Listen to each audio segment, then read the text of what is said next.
تو اب دیکھنا یہ ہے کہ اس کا حل ڈاکٹر صاحب یہ فرمائیے گا کہ بہرحال ان حالات یہ ایک مسئلہ تو ہے، اصل بات یہ ہوتی ہے یعنی کہ ایک عام پاکستانی کو ہم سمجھانے کی کوشش کریں کہ مجھے بتائیے کہ کیا یہ بیماری ہے، یہ تکلیف ہے، یہ پریشانی ہے، اس کا جو مداوع یا اس کا جو علاج کر رہی ہے حکومت، اس کو جس طرح سے ڈیل کر رہی ہے، آپ جیسے ماہر معیشت کو اس پہ سیٹسفیکشن ہے؟ یعنی کہ ٹھیک ہے یہ بیماری تکلیف اور یہ سب کچھ ہے، مگر ہم اس وقت جو حکومت اس کے لیے کر رہی ہے وہ مناسب عمل ہے، سیٹسفیکٹری ہے؟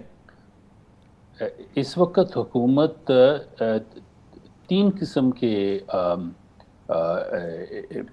پالیسی انسٹرومنٹس کو استعمال کر رہی ہے۔ سب سے پہلے جو ہے وہ یہ ہے کہ آپ ٹارگیٹڈ سپورٹ دیں ان گھرانوں کو جن پہ یہ سب سے زیادہ برا اثر ہو رہا ہے۔ گورنمنٹ نے اناؤنس کیا ہے انکم سپورٹ پروگرامز۔ ہمارا شکر ہے کہ ہمارا جو ایک کور انکم سپورٹ پروگرام ہے BISP اور اب احساس، وہ بڑے اچھے ٹارگیٹڈ پروگرامز ہیں۔ ان پروگرامز کو استعمال کر کے گورنمنٹ ان گھرانوں کو جو کہ اس وقت زیادہ بری طرح سے اثر انداز ہو رہے ہیں ان کی سپورٹ کی جائے، تو میں سمجھتا ہوں یہ ایک اچھی چیز ہے۔ اس کے علاوہ گورنمنٹ نے اس سے جو ہائر انکم کے گروپس ہیں ان کو بھی سپورٹ کرنے کی کوشش کر رہے ہیں، لیکن وہاں پر ان کے ہاتھ بندھے ہوئے ہیں۔ آپ اتنا ہی سپورٹ کر سکتے ہیں جتنا آپ کو بجٹ اجازت دے گا۔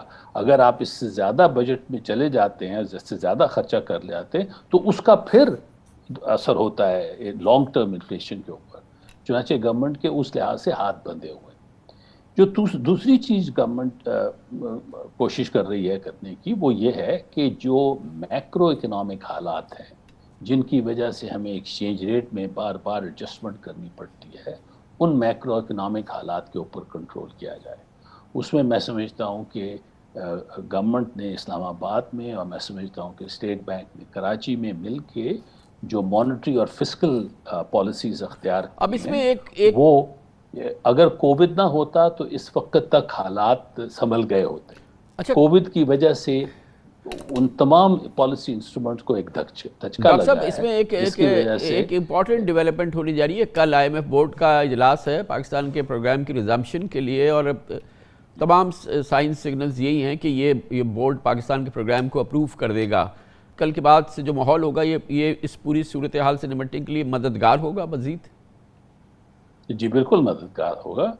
میں سمجھتا ہوں کہ IMF کا بورڈ اس چیز کو ذہن میں رکھے گا کہ پاکستان ٹارگیٹڈ سپورٹ کر رہا ہے ان انکم گروپس کو جو بہت بری طرح سے متاثر ہوئے ہیں انفلیشن کی وجہ سے۔ وہ دیکھے گا کہ پاکستان کا پروگرام جو انکم سپورٹ پروگرام ہے وہ صحیح چل رہا ہے۔ اس کے علاوہ جو ابھی ریسنٹلی ہم نے ایڈجسٹمنٹ کی ری بیسنگ کی ہے اپنے GDP کی، اس کے بارے میں بھی وہ کافی جانچ پڑتال کریں گے کہ وہ صحیح ہوئی ہے یا نہیں ہوئی۔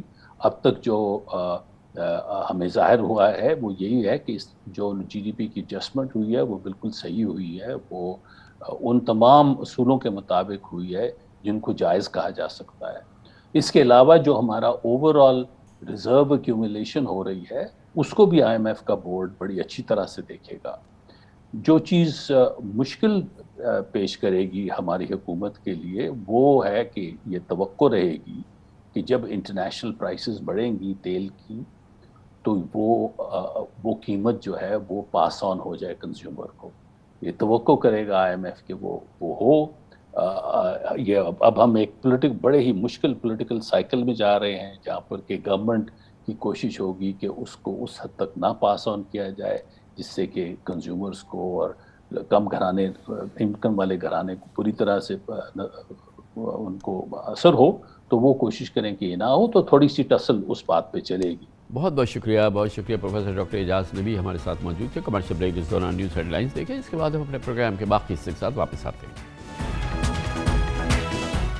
شہر کراچی صوبہ سندھ کے خزانے میں تقریباً 96% کنٹریبیوٹ کرتا ہے، اس کا حصہ اس خزانے میں 96% ہے، مگر شہر کراچی اتنا اس وقت سسک رہا ہے شہری سہولتوں کے حوالے سے کہ نہ یہاں پینے کا پانی ہے تمام لوگوں کے لیے، ٹوٹی پھوٹی سڑکیں، کوڑوں کے ڈھیر، اس کے علاوہ کراچی شہر میں پبلک ٹرانسپورٹ نام کی کوئی چیز نہ ہونا، کراچی کے پارکس ویران رہنا اور کراچی کی مصیبتوں میں ہر روز اضافہ ہونا، اور عین اس وقت جب کراچی کے بلدیاتی حکومتوں کے اختیارات سلب کیے جا رہے تھے، منتخب حکومتوں کے اختیارات سندھ کی حکومت اور پاکستان پیپلز پارٹی سلب کر رہی تھی، اسی وقت کراچی کے لیے ایک خوشگوار ہوا کا جھونکا آیا ہے۔ سپریم کورٹ آف پاکستان نے آج ایک تاریخی فیصلہ دیا ہے، جب آج سبکدوش ہونے والے چیف جسٹس آف پاکستان جناب جسٹس گلزار احمد نے اپنے آخری حکم نامے میں سندھ میں بلدیاتی اداروں کے اختیارات بحال کر دیے اور ایک بہت ہی تاریخی فیصلہ سنایا۔ چیف جسٹس گلزار احمد نے حکم دیا کہ سندھ حکومت با اختیار بلدیاتی ادارے قائم کرنے کی پابند ہے۔ دو ٹوک حکم دیا کہ Sindh building control authority, KDA، HDA اور واٹر بورڈ کے قوانین تبدیل کیے جائیں۔ چیف جسٹس نے مقامی حکومت کی مالیاتی حصہ داری کے لیے صوبائی فائنینشیل کمیشن بھی تشکیل دینے کا حکم دیا۔ یہ وہ آئینی ذمہ داری تھی جس سے حکومت سندھ مسلسل انکاری تھی۔ اسی طرح سے آئین کی شق 140A جو کہ مضبوط مالیاتی حوالے سے، انتظامی لحاظ سے، سیاسی اعتبار سے خود مختار بلدیاتی حکومتوں کو نہیں بننے دے رہی تھی، آج سپریم کورٹ آف پاکستان نے واضح طور پہ اس کا حکم دیا ہے۔ اس کے ساتھ ہی سپریم کورٹ نے سندھ لوکل گورنمنٹ ایکٹ کی شق 74 اور 75 کالعدم قرار دیتے ہوئے حکم دیا کہ بلدیاتی حکومت کو آرٹیکل 140A کے مطابق مکمل مالیاتی، انتظامی اور سیاسی اختیارات یقینی بنائے جائیں۔ چیف جسٹس گلزار احمد نے آج اپنے منصب کے آخری روز اور آخری کیس میں سندھ میں بلدیاتی اختیارات سے متعلق MQM کی درخواست پر فیصلہ سنایا۔ 2017 میں دائر پٹیشن پر چیف جسٹس نے یہ فیصلہ 26 اکتوبر 2020 کو محفوظ کیا تھا۔ آج خود فیصلہ پڑھ کر سناتے ہوئے چیف جسٹس گلزار احمد نے کہا کہ آرٹیکل 140A کے تحت لوکل گورنمنٹ کا قیام عمل میں آتا ہے۔ سندھ حکومت تمام قوانین میں آئین سے مطابقت پیدا کرے۔ چیف جسٹس نے فیصلے میں لکھا کہ سندھ حکومت مقامی حکومتوں کے ساتھ ہم آہنگی اور اچھا ورکنگ ریلیشن رکھنے کی پابند ہے۔ عدالت نے فیصلے میں پابند کیا کہ ماسٹر پلان بنانا اور اس پر عمل درآمد بلدیاتی حکومتوں کے اختیارات ہیں۔ بلدیاتی حکومت کے تحت آنے والا کوئی نیا منصوبہ صوبائی حکومت شروع نہیں کر سکتی۔ عدالت نے اپنے فیصلے میں Sindh building control authority act اور KDA قوانین، ملی ڈیولپمنٹ اتھارٹی اور حیدرآباد ڈیولپمنٹ اتھارٹی کے قوانین بھی آئین کے مطابق تبدیل کرنے کا حکم دیا ہے، جبکہ عدالت نے لیاری ڈیولپمنٹ اتھارٹی اور واٹر بورڈ قانون میں بھی ضروری تبدیلیوں کی ہدایت کی ہے۔ عدالت نے کہا ہے کہ سہون لاڑکانہ سمیت جہاں جہاں صوبائی اور مقامی حکومتوں کے اختیارات میں تضاد ہے، ان شقوں میں تبدیلی کی جائے۔ چیف جسٹس گلزار احمد نے فیصلے میں لوکل گورنمنٹ ایکٹ 2013 کی شق 74 اور 75 کو کالعدم قرار دیتے ہوئے حکم دیا ہے کہ سندھ حکومت با اختیار بلدیاتی ادارے قائم کرنے کی پابند ہے۔ اہم بات یہ ہے کہ سندھ لوکل گورنمنٹ ایکٹ کی شق 74 صوبائی حکومت کو یہ اختیار دیتی ہے کہ وہ مالی اور انتظامی اعتبار سے مقامی حکومت سے کوئی بھی محکمہ یا ادارہ اپنے ماتحت کر سکتی ہے، جبکہ بلدیاتی قانون کی شق 75 کے تحت سندھ حکومت بلدیاتی امور سے متعلق بورڈ یا اتھارٹی اور بلدیاتی اسکیم خود بنانے کا اختیار رکھتی ہے۔ گویا کہ بلدیاتی حکومتوں کو مقامی حکومتوں کو بالکل مجروح یتیم کر دینے کا پورا اختیار حکومت سندھ نے خود حاصل کر لیا تھا اور پھر اس پہ عمل درآمد بھی ہوا تھا۔ آج سپریم کورٹ کے حکم کے مطابق اگر سندھ لوکل گورنمنٹ ایکٹ کی متعلقہ شقیں کالعدم ہونے سے سندھ حکومت مقامی حکومتوں سے لیے گئے محکمے اختیارات اور وسائل واپس کرنے کی اب وہ پابند ہوگی۔ سپریم کورٹ کے فیصلے کے بعد میڈیا سے گفتگو میں متوقع طور پہ وزیر اعلیٰ مراد علی شاہ نے اس فیصلے پر اپنے تحفظات کا بھی اظہار کیا اور ایک طرح سے مزے کا بھی اڑایا۔ چیف جسٹس صاحب اعلان کر رہے ہیں ججمنٹ کا، جو کہ اکتوبر 2020 میں آخری ہیئرنگ ہوئی تھی، وہ مناسب سمجھتے ہوں گے کہ آخری دن میں یہ وہی بات ہے کہ مجھے پتہ ہے کہ میرا ٹرم جو ہے وہ اینڈ ہوگا 2023 اور اس کے آخری دن میں ایسے اقدامات کر کے جاؤں جس کے فار ریچنگ افیکٹ، لیکن وہ با اختیار ہیں، ان کو بالکل کر سکتے ہیں کہ انہوں نے کہا ہے کہ 140A کے ہم آہنگی کی جائے۔ ہم بالکل منوان تیار ہیں۔ ہمارا خیال ہے کہ ہم نے 140A کی پوری پاسداری کی ہے، ہم نے امپاور کیا ہے، لیکن یہ سمجھنا کہ پرائم منسٹر کے پاور، قومی اسمبلی کے پاور، صوبائی اسمبلی کے پاور، چیف منسٹر کے پاور، صوبائی کابینہ کے پاور، فیڈرل کابینہ کے پاور لوکل کاؤنسلز کو دی جائے تو باقی سارے گھر بیٹھ جائیں۔ جو ججمنٹ آئی اس پہ بالکل عمل کریں گے، کہیں پہ ہمیں سمجھ آئے گی کہ یہ غیر مناسب ہے ججمنٹ، تو ہمارے پاس ریویو کا آپشن موجود ہے، ہم ریویو میں بھی جا سکتے ہیں۔ لب و لہجے سے انداز سے آپ نے اندازہ لگا لیا ہوگا کہ کس انداز سے حکومت سندھ اور وزیر اعلیٰ اس فیصلے پہ عمل درآمد کرنے کا ارادہ رکھتے ہیں۔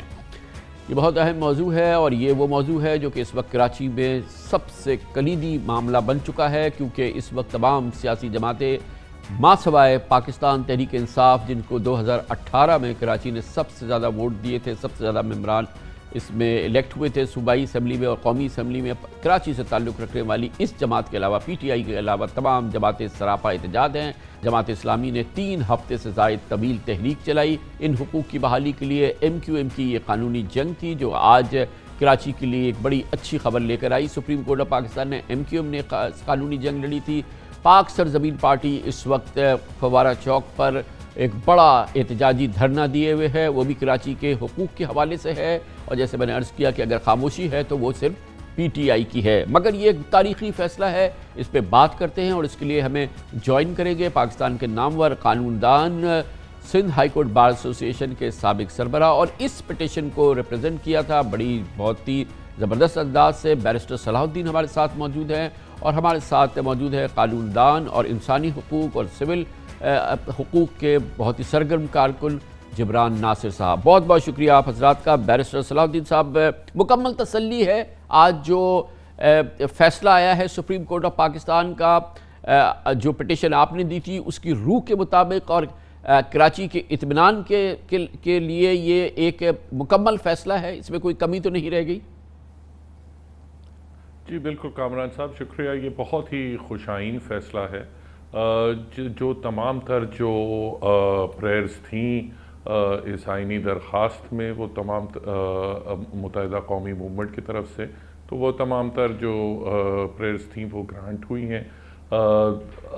سپریم کورٹ نے بڑے واضح انداز میں کہا ہے، انہوں نے ڈیفائن کیا ہے کہ کون سے اختیارات ہیں جو بنیادی طور پہ بلدیاتی ہیں اور ان کو کسی طریقے سے بھی صوبائی حکومت ان پہ سلب نہیں ہو سکتی۔ انہوں نے یہ بھی کہا ہے کہ تمام جو قوانین ہیں ان کو امینڈ کیا جائے، ان میں ترامیم لائی جائے تاکہ ان کو آئین کی جو آرٹیکل 140A ہے جس میں بلدیاتی نظام کو تمام نہیں بلکہ کچھ مخصوص اختیارات دینے کا حکم ہے آئین میں، تو اس پہ عمل درآمد کرنے کا انہوں نے آرڈر کیا ہے۔ اس میں یہ ضرور میں کہتا چلوں گا کہ یہاں کہانی ختم نہیں ہوگی، کیونکہ اب اس آرڈر کی امپلیمنٹیشن نیچرلی بہت حد تک انہوں نے سندھ حکومت کو کہا ہے کہ یہ 8-10 جو قوانین ہیں جو بلدیاتی نظام کے خلاف ہیں ان کو آپ آئین کی روح کے مطابق لے کے آئیں۔ تو ہو سکتا ہے کہ وہاں کچھ رکاوٹیں پیش آئیں اور سندھ حکومت ان پہ لیکن پھر اس کے بعد نہ دکھائے، پھر ذمہ داری تو کراچی کے 2.25 کروڑ 2.5 کروڑ شہریوں پہ ہے۔ جبران ناصر صاحب، آپ فرمائیے گا، آپ شہریوں کے حقوق کے لیے بڑی جدوجہد کرتے رہے ہیں، شہری تیار ہیں یا ان کو تیار کرنا پڑے گا کہ اب کیونکہ ان کو باقاعدہ قانونی ان کے حقوق کے حوالے سے پاکستان کی عدالت عظمیٰ نے 2 ٹوک فیصلہ دے دیا ہے، سندھ حکومت شاید اس پہ عمل درآمد نہ کرے، تو کیا شہریوں کو خود اس پہ عمل درآمد کرنے کے لیے متحرک کرنا پڑے گا؟ سر پہلے تو میں یہ جان کے بہت خوش ہوں کہ 2 سال کراچی کی گلی کوچے نالیاں گٹر بلڈنگیں عمارتیں سب باریکی سے ٹھیک کرنے کے بعد سپریم کورٹ کو یہ احساس ہوا کہ یہ کام تو دراصل جو ہے وہ مقامی اور شہری حکومتوں کا ہے، تو یہ بہت اچھی بات ہے۔ دوسری بات کہ یہ بے شک ان کے آخری دن فیصلہ آیا، اس سے کوئی فرق نہیں پڑتا۔ سپریم کورٹ ایک انسٹیٹیوشن ہے، ججز آتے اور جاتے رہتے ہیں، اپنا ٹینیور مکمل کرتے ہیں، فیصلہ کسی جج کا نہیں ہوتا ہے، فیصلہ عدالت کا ہوتا ہے۔ جہاں تک یہ بات ہے کہ شہریوں کو اب جنگ لڑنی پڑے گی سندھ حکومت سے پاکستان سپریم کورٹ کے فیصلے کی عمل درآمد کرانے کے لیے، تو اس طرح کی کیفیت تو نہیں ہے کہ ہم پہ بغداد پہ امریکہ کی حکومت ہے یا کابل پہ امریکہ کی حکومت ہے، یہیں کی حکومت ہے، یہیں سے ووٹ لے کے آئے ہیں۔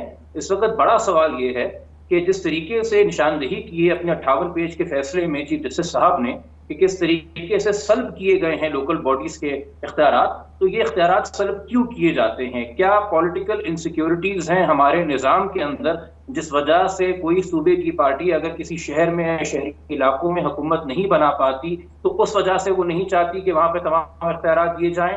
اور دوسرا یہ کہ لوکل باڈیز بنانے سے چونکہ نہ صرف نظام میں معاشرے میں بلکہ سیاسی پارٹیز کے اندر بھی مزید ڈیموکریسی آتی ہے. چونکہ دیکھیے آپ بے شک صوبائی وزیر ہوں گے مگر اگر آپ خیرپور کے میئر ہیں یا سیون کے میئر ہیں یا دادو کے میئر ہیں یا کراچی کے میئر ہیں تو وہ چھوٹی پوزیشن نہیں ہے.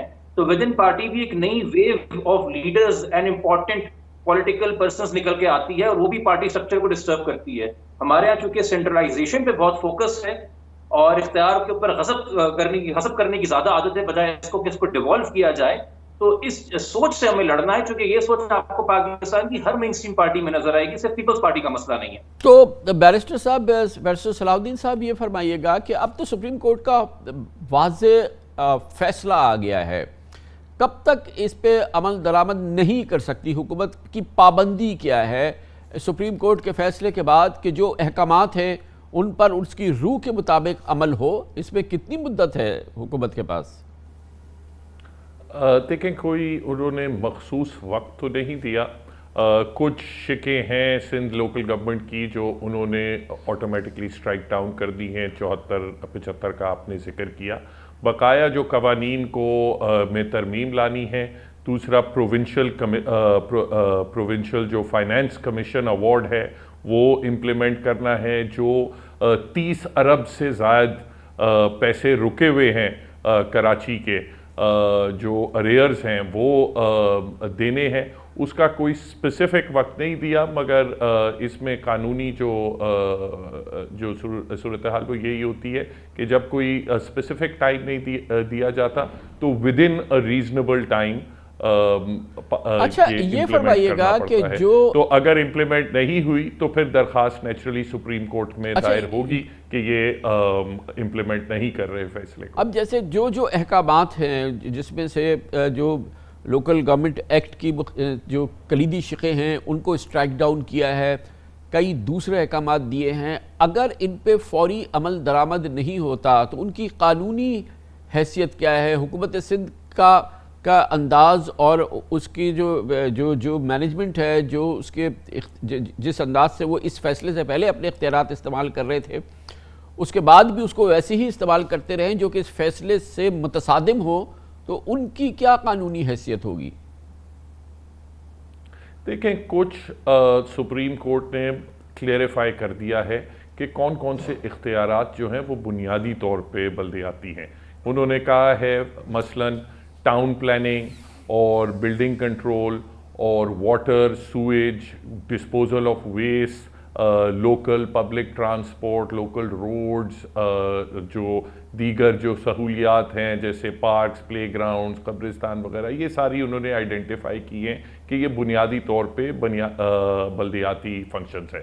تو وہ جو ہیں جو تمام ان قوانین میں جو بھی انہوں نے پاورز لی ہیں سندھ حکومت نے وقتاً فوقتاً جو پاورز اپنے پاس لی ہیں تو ان سب کو ان کو دوبارہ واپس بلدیاتی حکومتوں کو دینا پڑے گا, اور اگر وہ اس کے ریزنیبل ٹائم میں نہیں کرتے تو نو ڈاؤٹ توہین عدالت کی پھر درخواستیں دائر ہوں گی.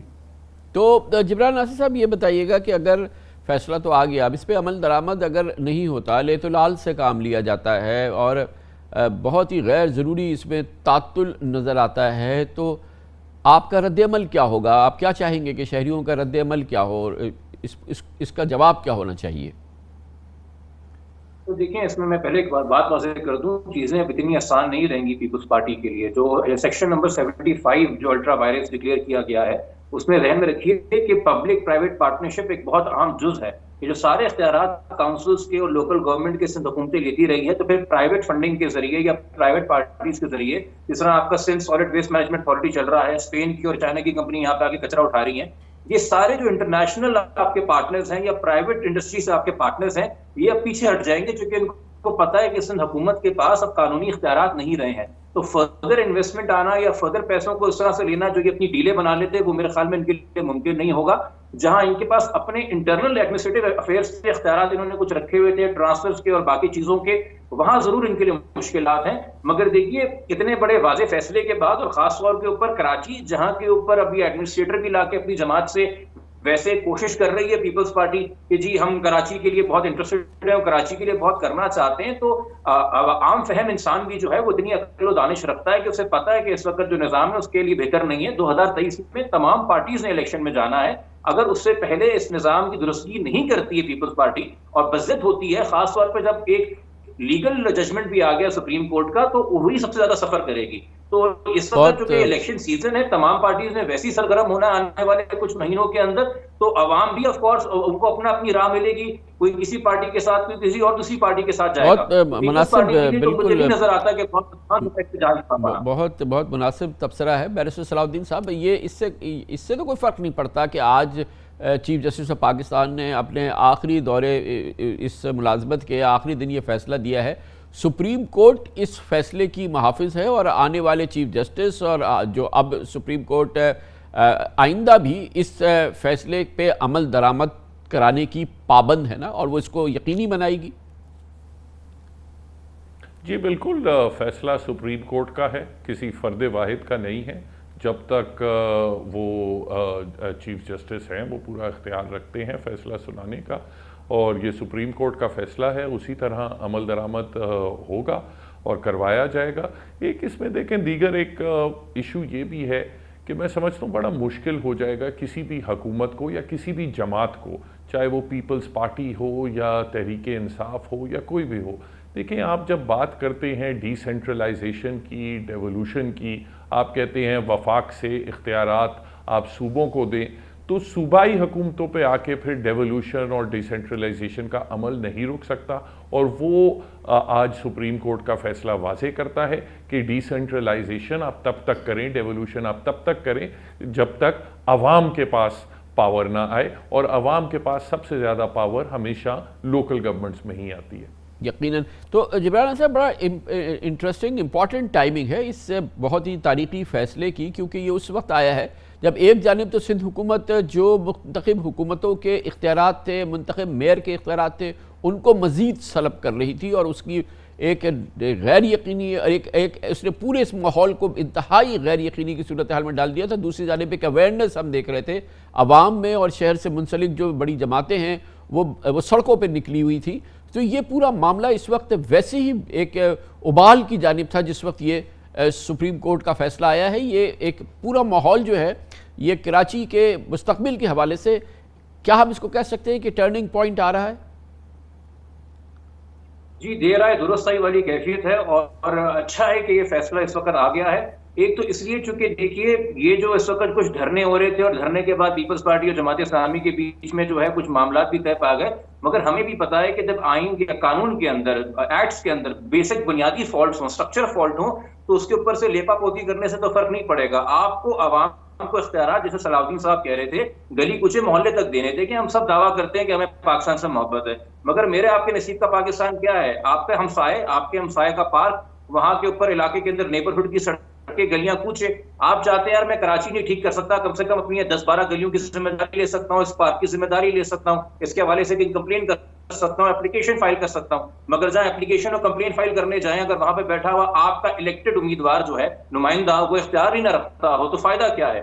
تو جب آپ گلی کوچوں کے اندر پاورز ٹرانسفر کر دیتے ہیں، تو وہاں کی عوام کو بھی آپ اتنا ریسپانسبل کر دیتے ہیں کہ صرف اپنے ہی نیبرہڈ کا خیال رکھ لیں، تو یہ چھوٹی چھوٹی گورنمنٹس بن کے ایک بڑی گورنمنٹ بناتی ہیں۔ تو یہ سیلف گورننس کی جو کیفیت ہے، یہ محلے تک لے کے جانی ہے۔ تو اس فیصلے کی ہم تعریف تو میں کروں گا، ٹائم کے حوالے سے تو میں صرف یہ کہوں گا کہ یہ دیر ہو گئی، اور پچھلے 2-3 سال کے اندر جو کراچی کے اندر مسماری ہوئی ہے اور ایک ان پلانڈ قسم کی ڈیمولیشن ہوئی ہے الگ الگ پروجیکٹس کی نظر، میرے خیال میں ہم اس سے بھی بچ جاتے، اور اگر یہ چیز، یہ لوکل باڈی گورنمنٹ صحیح رہے گا، تو آگے جو یہ شہر تیزی سے بڑھ رہا ہے اس کی پلاننگ بھی صحیح ہوگی۔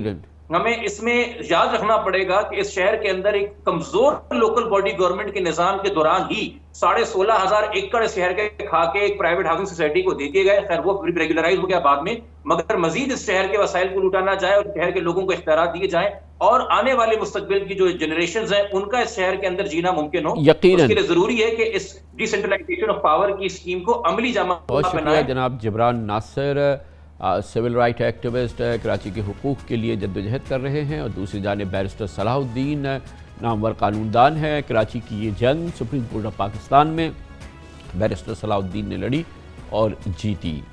کمرشل بریک، اس کے بعد ذکر کریں گے پارلیمنٹ میں اپوزیشن کی بار بار رسوائی، حکومت کی بار بار کامیابی، گو کہ سینٹ میں واضح اکثریت ہے اپوزیشن کی، اور قومی اسمبلی میں بھی حکومت کی کوئی واضح اکثریت نہیں ہے، مگر اس کے باوجود پارلیمنٹ میں چھائی ہوئی ہے پاکستان تحریک انصاف۔